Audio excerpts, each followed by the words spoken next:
शिवम शुक्ला आप सभी दोस्तों का हार्दिक स्वागत करता हूं। आज हम बात करेंगे इकोनॉमिक्स यानी कि अर्थशास्त्र के सिलेबस के बारे में। और थर्ड सेमेस्टर होगा आपका, यानी कि BA second year third semester का यह सिलेबस है इकोनॉमिक्स यानी अर्थशास्त्र का। आपने इससे पहले first semester and second semester का सिलेबस पढ़ा होगा। अब जो थर्ड सेमेस्टर में आपको पढ़ना है, क्या क्या पढ़ना है, कौन कौन से चैप्टर आपके पाठ्यक्रम में संकलित है, कितनी इकाइयों में बटा हुआ है, वैसे मैं बता दूं यह सिलेबस सभी विश्वविद्यालयों के लिए कॉमन सिलेबस है। नई जो शिक्षा नीति आई उसमें सभी विश्वविद्यालयों का सिलेबस एक ही रखा गया है। तो आप यह सिलेबस पढ़ करके सभी विश्वविद्यालय, किसी भी विश्वविद्यालय से हैं आप तो लाभान्वित हो सकते हैं।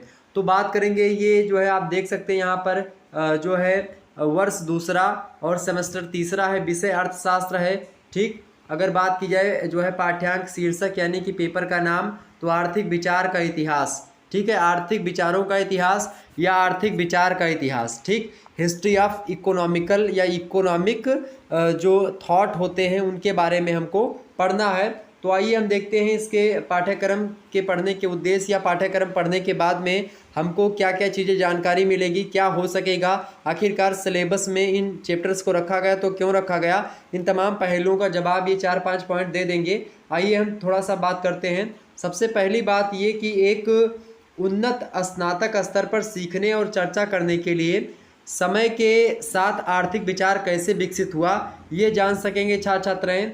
इसके अलावा अर्थशास्त्र के मुख्य विद्यालयों के योगदान की आलोचनात्मक तुलना से छात्रों का परिचय कराना इसका मुख्य उद्देश्य है। इसके अलावा भारतीय आर्थिक विचारकों और उनके बहुमूल्य योगदानों के बारे में छात्रों के सामने परिचय और प्रकाश डालना, ताकि छात्र जो है अर्थशास्त्र के बारे में विधिवत तरीके से जान सकें। इसके अलावा शास्त्रीय, सीमांत क्रांति, सामान्य और जो है आंशिक संतुलन के सिद्धांतों के लिए इसका अनुप्रयोग हो सकेगा। और नवशास्त्रीय और केनेसियन स्कूल के बीच वर्तमान व्यापक आर्थिक बहस पर अगर ये छात्र छात्राएँ पढ़ेंगे इसको तो उसमें भागीदारी निभा सकते हैं और अच्छे तरीके से एक बढ़िया व्यक्तित्व डेवलप होगा इस सिलेबस को पढ़ने के बाद में। तो ये कोर अनिवार्य न्यूनतम बात की है, उत्तीर्ण अंक जो इसमें रखा गया है लगभग 40 नंबर अगर आप पाते हैं तो आप उत्तीर्ण है। लगभग सभी में यही है, 33% पहले था जब जो है पेपर चल रहा था, लेकिन अब लगभग 40% हो चुका है। तो 40% उत्तीर्ण का अंक है। अगर आप 75 में से 40 नंबर पाते हैं तो आप पास हो जाते हैं। ठीक, इस प्रकार से चीज़ें रखी गई हैं। आगे समझते हैं, वैसे आगे समझते थोड़ा सा हम, और इकाइयों के माध्यम से हम सिलेबस पर थोड़ा सा डिस्कशन करते हुए आगे बढ़ेंगे। देखिए, इकाई यहाँ पर आपको दी गई है। विषय की बात की है तो यहाँ पर है आपका तो इकोनॉमिक्स है ही। व्याख्यानों की संख्या यहाँ पर कितने कितने मतलब कि उसमें हमको चैप्टर्स में पढ़ना है, कितने कितने लेक्चर्स में हम आपको पढ़ाएंगे, ये सब यहाँ पर आपको अंकित दिया गया सिलेबस में ही। आइए हम थोड़ा सा चर्चा कर लेते हैं कि आखिरकार हमको पढ़ना क्या क्या है। देखिए, भाग 1 भाग 2 दो भागों में आपका सिलेबस बटा हुआ है। तो हो सकता है पेपर 1 पेपर 2 करके आपको इससे पेपर करवा लिया जाए। चलिए देखते हैं कि क्या होता है, लेकिन आपको दोनों जो है पार्टों के बारे में पढ़ना पड़ेगा, विस्तार से समझते हैं। तो पहली इकाई जो पहला इकाई जो आपके समक्ष आई है उसमें हमको कौटिल्य को सभी लोग जानते ही होंगे। कौटिल्य की जो अर्थशास्त्र जो पुस्तक है खास करके उसमें राजनीति के बारे में अधिक मात्रा में उस पुस्तक में चर्चा की गई है, लेकिन फिर भी कौटिल्य ने अर्थशास्त्र से संबंधित यानी आर्थिक नियम से संबंधित भी कुछ बातें बताई है। यानी कि एक राजतंत्र में किस प्रकार से एक राजा अर्थव्यवस्था को संभालता है और किस प्रकार से उसको मैनेज करता है। एक जो है जो इकोनॉमिकल सेक्टर का जो मंत्री होता है उसको किस प्रकार से अपना कर्म करना चाहिए, इसके बारे में कहीं ना कहीं पे कौटिल्य महोदय ने बताया है। तो उसको यहाँ पर मेंशन करने का प्रयास किया गया है ताकि लोग उसके बारे में जान सके। इसके अलावा दादा भाई नौरोजी के जो कुछ विचार हैं आर्थिक विचार उनको समझेंगे। इसके अलावा आर.सी. दत्त जी के द्वारा दिए गए विचार आर्थिक मामलों में उसको देखेंगे। बी.आर. अम्बेडकर जी यानी भीमराव अम्बेडकर के द्वारा दिया गया जो विचार है उसको समझेंगे। और सबसे महत्वपूर्ण जो है डॉक्टर राम मनोहर लोहिया जी के द्वारा दिए गए जो विचार हैं इनको भी हमको समझना है। इसके अलावा कुछ गांधीवादी जो अर्थशास्त्र है, खास करके यही गांधीवादी अर्थशास्त्र है, राम मनोहर लोहिया, बी.आर. अम्बेडकर, आर.सी. दत्त, दादा भाई नौरोजी, कौटिल्य, और खास करके और भी गांधीवादी अर्थशास्त्र में जो कि गांधी जी के क्या विचार रहे हैं अर्थशास्त्र को लेकर के या आर्थिक विचारों को लेकर के, इन तमाम पहलुओं पर हम चर्चा करेंगे। लगभग 12 व्याख्यानों के माध्यम से जो है चीज़ें समाप्त होंगी। वहीं आगे हम देखेंगे द्वितीय इकाई जो आपकी आएगी उसमें हमको पंडित दीनदयाल उपाध्याय, जे.के. मेहता, A.K. सेन और जे भगवती, इन 4 लोगों के आर्थिक विचारों के बारे में जानना है। इकाई 2 में किसके बारे में? पंडित दीनदयाल उपाध्याय के आर्थिक विचारों के बारे में। इसके अलावा J.K. मेहता के आर्थिक विचारों के बारे में, A.K. सेन के आर्थिक विचारों के बारे में और जे भगवती के आर्थिक विचारों के बारे में हम समझेंगे। तो जल्द ही अब आपकी क्लासेस प्रारंभ होगी। फटाफट से वीडियो को लाइक और चैनल को सब्सक्राइब करके बता दीजिए कि आप तैयार हैं पढ़ने के लिए। कमेंट में बताइए कि सर जी हाँ क्लास चलवा दीजिए, मैं बिल्कुल बेकरार हूँ क्लास के लिए। तो फटाफट से आप लोग लाइक करके बता सकते हैं और कमेंट जरूर करके बताइएगा कि क्या आप तैयार हैं पढ़ने के लिए। अगर तैयार हैं तो क्लासेस आपकी जल्दी प्रारंभ होगी। ओके, बात की जाए इसकी भी लगभग 12 चैप्टर, या मतलब कि जिस प्रकार से मैं अपने हिसाब से अध्ययन की सुविधा के हिसाब से चैप्टर कैटेगराइज करूंगा तो परेशान होने की आपको आवश्यकता बिल्कुल भी नहीं पड़ेगी। ओके, चलिए। और मॉडल पेपर, इसके अलावा मॉडल पेपर के साथ ही साथ जो है आपको PDF नोट्स और इसके अलावा जो है जो क्वेश्चन पेपर विभिन्न यूनिवर्सिटीज़ के होंगे उसको सॉल्व करवाने का प्रयास शुक्ला स्टडी पॉइंट लगातार करता रहा। आप जैसा कि आप लोग फर्स्ट सेमेस्टर और सेकंड सेमेस्टर में देखी होंगी, उसी प्रकार से थर्ड सेमेस्टर की तैयारी भी होगी आपकी। तो परेशान होने की आपको आवश्यकता बिल्कुल भी नहीं है। आगे हम बढ़ेंगे तृतीय सेमेस्टर में, तो हमको क्या क्या पढ़ना है देखिए। प्रारंभिक काल में जैसे कि प्लेटो और अरस्तु का जो आर्थिक विचार है, उन आर्थिक विचारों के बारे में हमको पढ़ना है। जैसे कि उचित लागत और उचित मूल्य का जो सिद्धांत है, उचित लागत और उचित मूल्य का सिद्धांत जो है, इस पर प्लेटो और अरस्तु के जो विचार हैं इनका क्या प्रभाव, या जो उचित लागत का सिद्धांत है वो क्या है, उचित मूल्य का सिद्धांत क्या है और प्लेटो और अरस्तु ने इन पर क्या अपना योगदान दिया और किस प्रकार से इनकी विवेचना करी, यानी कि आर्थिक विचारों की, यानी उचित लागत की और उचित मूल्य की। ओके, तो ये हम समझेंगे। इसके अलावा आप देखेंगे चौथी इकाई में हमको क्या पढ़ना है। चौथी इकाई में आप देखिएगा व्यापारिकता के बारे में, जैसे व्यापारिकता की मुख्य विशेषताएं क्या क्या होती हैं, और थॉमस मुन की जो एक प्रकार से सिद्धांत आप देखते हैं फिजियोक्रेसी, इसके बारे में जानना है। इसके अलावा प्राकृतिक व्यवस्था, कृषि की प्रधानता, सामाजिक वर्ग, झांकी, इसके अलावा अर्थशास्त्र, कराधान, तुर्गोट, पेटी और लोके और ह्यूम के जो आर्थिक विचार हैं इन सभी को, तो इन सभी के बारे में हम चर्चा करेंगे विस्तार से। तो कठिन आपको सिलेबस लग रहा होगा अभी जटिल, लेकिन जटिल उतना ज़्यादा होगा नहीं जब आप पढ़ेंगे इसको और मैं पढ़ाऊँगा विस्तार से। आगे बढ़ते हैं भाग द्वितीय। भाग 2 की अगर बात की है, पार्ट 2 की, तो पार्ट 2 में हमको क्या पढ़ना देख सकते हैं, आपकी 5वीं इकाई।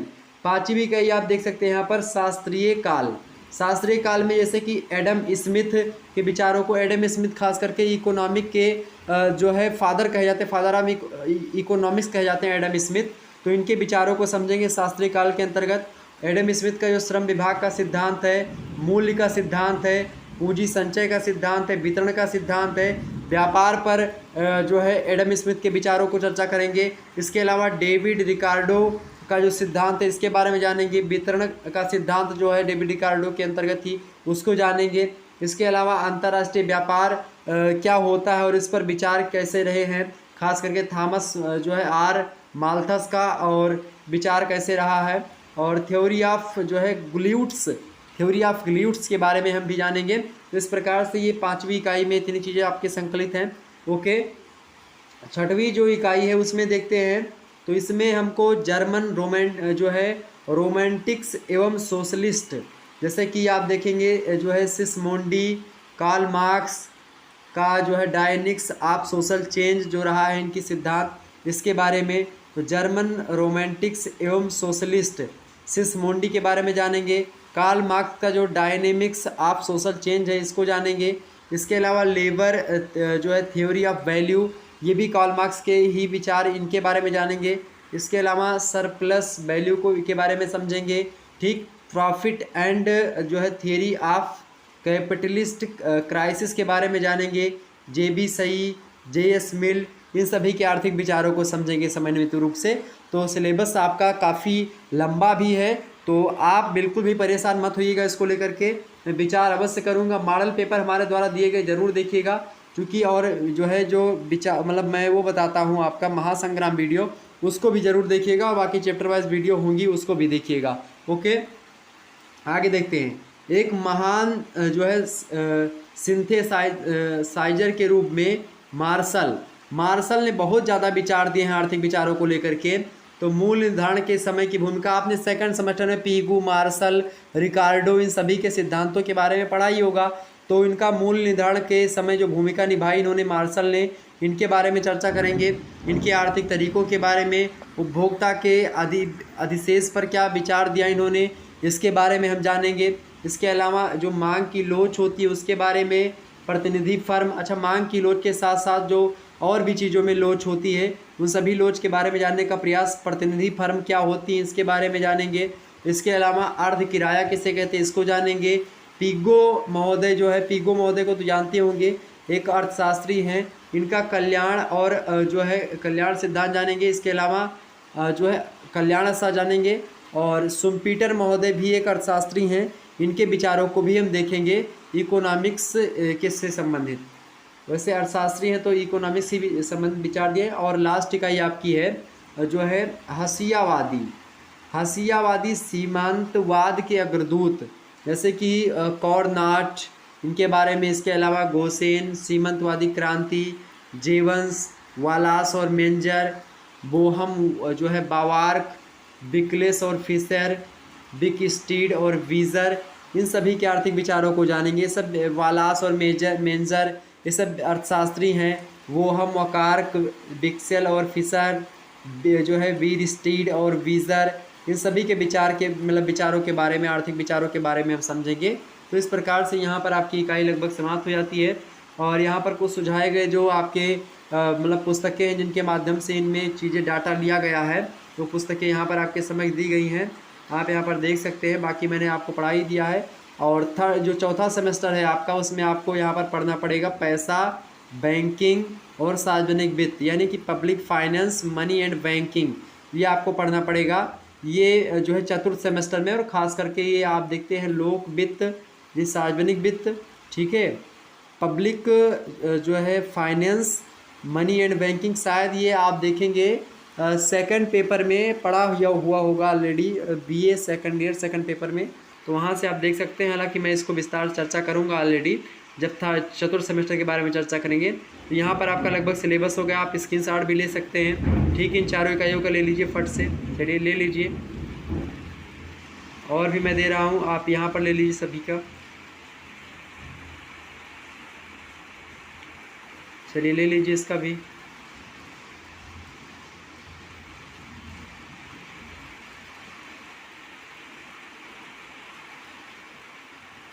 ओके, चलिए फिर मिलते हैं नेक्स्ट वीडियो में। तब तक के लिए जय हिंद, जय भारत। आप सभी का बहुत बहुत धन्यवाद हमारे से जुड़ने के लिए। इसी प्रकार से अपना प्यार हमेशा बनाए रखिएगा और शेयर कर दीजिएगा सभी दोस्तों के पास इस वीडियो को। ओके, धन्यवाद। चतुर्थ सेमेस्टर का सिलेबस जल्दी आपका आ जाएगा। Good night, I love you सभी को, गुड नाइट। बहुत बहुत धन्यवाद आप सभी का हमारे से जुड़ने के लिए।